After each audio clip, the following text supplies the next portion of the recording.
Semangat pagi semua, semangatnya selalu pagi, happy Monday atau Money Day. Kembali dengan Nofri Simanjuntak di sini, saya seperti biasa akan memberikan evaluasi dan juga forecast market forex dan gold.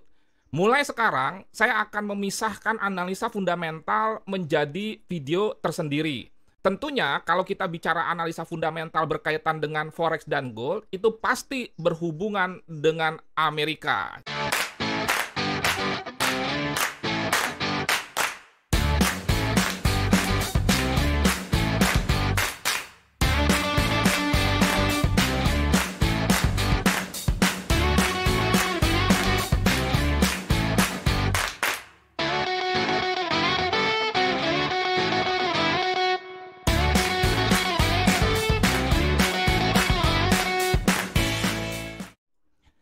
Dalam analisa fundamental minggu lalu, saya sudah memberikan gambaran kepada Anda mengenai satu, soal pengumuman suku bunga, dan juga kedua, soal NFP, serta data-data ketenaga kerjaan sebelumnya. Seperti kita ketahui bahwa The Fed melakukan langkah yang sesuai dengan forecast market dan itu hawkish, di mana mereka menaikkan suku bunga 50 basis poin dari sebelumnya 0,5 menjadi 1%. Ini merupakan kenaikan suku bunga tertinggi dalam kurun waktu 22 tahun terakhir. Dan di dalam video sebelumnya, saya juga sudah mengingatkan Anda bahwa ada kemungkinan terjadi yang disebut dengan buy on rumor, sell on news atau fact.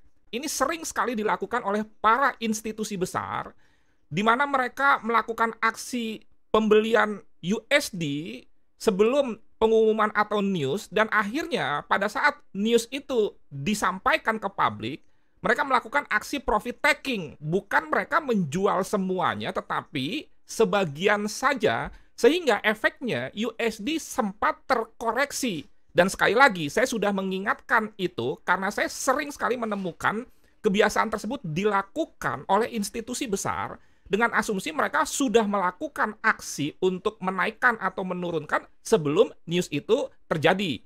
Sehingga sekarang Anda sudah paham yang disebut dengan buy on rumor, sell on news, dan tidak perlu heran bahwa pergerakan market pada akhirnya kembali ke fundamentalnya. Kalau suku bunga diumumkan naik, apalagi 0,5%, ditambah lagi misalkan dengan data-data yang lain di mana mengindikasikan bahwa ekonomi tidak masalah atau kembali membaik, maka itu berpotensi akan menguatkan mata uangnya walaupun sempat terjadi penurunan. Ini terjadi pada kasus USD. Pada hari Jumat diumumkan data ketenaga kerjaan di mana memang forecast market menyampaikan 3,5% tingkat pengangguran menurun dari sebelumnya 3,6%, tetapi diumumkan 3,6%. Ini sebetulnya sebuah tingkat pengangguran yang baik, artinya tidak terjadi kenaikan tetap dibandingkan dengan data sebelumnya, walaupun tidak sesuai dengan forecast.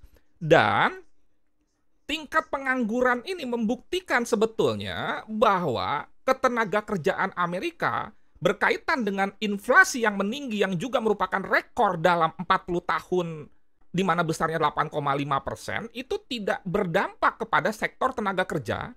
Ditambah lagi kenyataan bahwa data lapangan kerja atau NFP itu justru membaik dibandingkan dengan periode sebelumnya. Sehingga dengan demikian, data NFP dan pengangguran yang sebetulnya tidak menjadi lebih buruk, itu menjadikan bukti atau tanda bahwa ekonomi Amerika tidak terlalu bermasalah walaupun terjadi inflasi yang sangat tinggi dan The Fed melakukan langkah-langkah yang sangat agresif untuk menekan inflasi tersebut.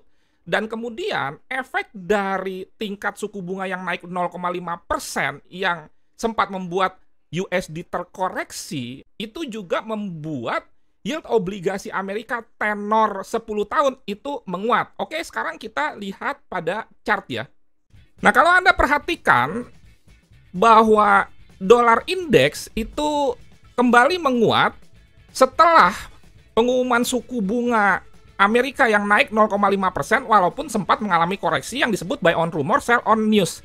Ini efeknya kalau kita kaitkan dengan instrumen investasi yang lain, misalkan obligasi tenor 10 tahun, itu juga terus-menerus menguat yield-nya. Sehingga ini merupakan daya tarik tersendiri bagi investor-investor saham untuk kembali membeli obligasi, dan tentunya mereka membutuhkan USD. Inilah yang menyebabkan akibat menguatnya USD, sehingga efeknya kalau Anda perhatikan minggu lalu bahwa indeks-indeks saham misalkan seperti Dow Jones ini, kemudian juga S&P 500 dan juga termasuk Nasdaq itu mengalami penurunan, dan trennya itu sebetulnya sudah berubah menjadi bearish. Sehingga Anda juga belajar teori intermarket bahwa kenaikan mata uang menyebabkan kenaikan obligasi, efeknya bisa melemahkan saham-saham terutama indeks-indeks. Lantas bagaimana dengan komoditi itu sendiri? Kalau kita perhatikan gold, nanti juga kita akan bahas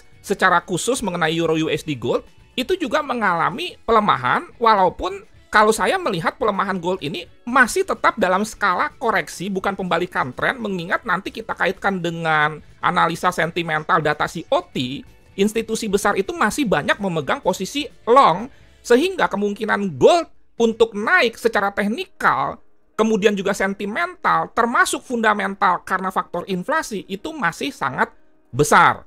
Lantas kalau kita bicara mengenai fundamental, apalagi yang akan mempengaruhi pergerakan market ke depan? Seperti biasa, kalau misalkan setelah data ketenagakerjaan di hari Jumat pertama diumumkan, itu market tidak terlalu fluktuatif ya. Kalau kita perhatikan minggu ini, yang bisa menjadi menggerakkan market itu adalah soal inflasi Amerika yang akan diumumkan hari Rabu ini. Kalau kita lihat Forex Factory di sini. Nah, ini Forex Factory. Jadi konsentrasi untuk minggu ini khususnya di USD saja, yaitu berkaitan dengan inflasi, dan bisa lebih lengkap di tradingeconomics.com/kalender, di mana inflasi Amerika year on year-nya itu data sebelumnya 8,5% dan diprediksi menurun 8,2%. Nah, apalagi kira-kira isunya masih tetap berkaitan dengan Ukraina Rusia. Jangan lupa hari ini 9 Mei ada isu yang menyatakan bahwa Putin akan mengumumkan perang dunia ketiga. Kita tunggu saja apakah isu itu benar atau kembali lagi hanya sekedar isu. Apalagi kira-kira mengenai COVID yang semakin marak di China dan itu mengganggu pertumbuhan ekonomi China, tentunya itu akan berhubungan dengan inflasi.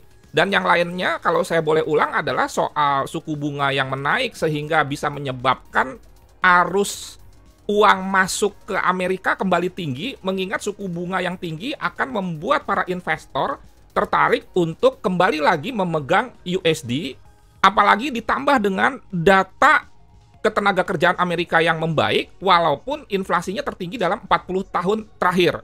Jadi kesimpulannya apa? Untuk minggu ini konsentrasi saja ke soal inflasi Amerika. Dan kalau inflasi Amerika itu kembali mencetak rekor di atas 8,5%, berarti USD kembali akan menguat indikasinya terhadap mata uang yang lain, tetapi tidak terhadap komoditi. Demikian juga berarti gold akan menguat, dan indeks saham kemungkinan kembali akan turun, serta obligasi khususnya tenor 10 tahun kembali akan naik. Kira-kira seperti itu mengenai analisa fundamental secara singkat dalam kaitannya dengan Amerika. Kalau kita bicara dengan negara-negara lain, misalkan Eropa, kemudian Inggris, serta Jepang, sesuai dengan pair Euro USD, GBP USD, dan USD JPY, sebetulnya tidak terlalu ada yang berbeda. Secara prinsip, isu mengenai inflasi masih mendominasi, demikian juga dengan kenaikan suku bunga.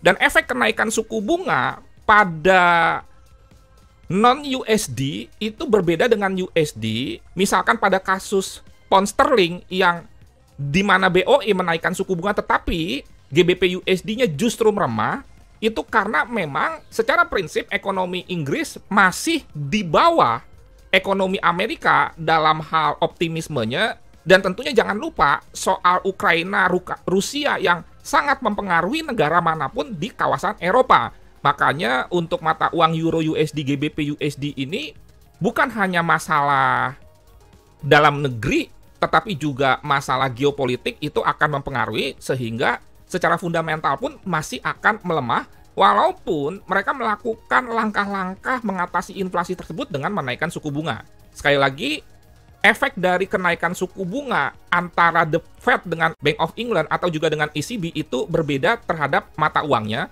dan itu biasa di dalam teori ekonomi, karena ekonomi itu bukan ilmu pasti tetapi ilmu sosial, di mana menurut teori kenaikan suku bunga sebuah negara akan membuat mata uangnya menguat. Tetapi di sisi lain jangan lupa, kalau kita bicara pair berarti pasangan, ada mata uang yang menjadi lawan dalam tanda kutip. Kalau misalkan Bank of England menaikkan suku bunga, demikian dengan ECB, sementara The Fed juga menaikkan suku bunga, maka kembali lagi yang dilihat bukan hanya soal pengumuman suku bunganya, tetapi faktor-faktor ekonomi yang lain, misalkan ketenaga kerjaan, dalam hal ini adalah utamanya soal tingkat pengangguran yang dimana Amerika terbukti tidak mengalami kenaikan, alias tetap, walaupun tidak kembali ke 3,5% tingkat penganggurannya, karena angka 3,5% itu adalah tingkat pengangguran Amerika sebelum terjadi pandemi COVID-19, sehingga sebetulnya itu bisa dijadikan sebuah target. Kedepan saya melihat bahwa di periode pengumuman suku bunga berikutnya, The Fed tetap akan menaikkan suku bunga sekitar 0,5%, melihat agresif mereka atau hawkish-nya untuk menekan tingkat inflasi yang memang cukup mengkhawatirkan, di mana belum berdampak kepada sektor ketenaga kerjaan.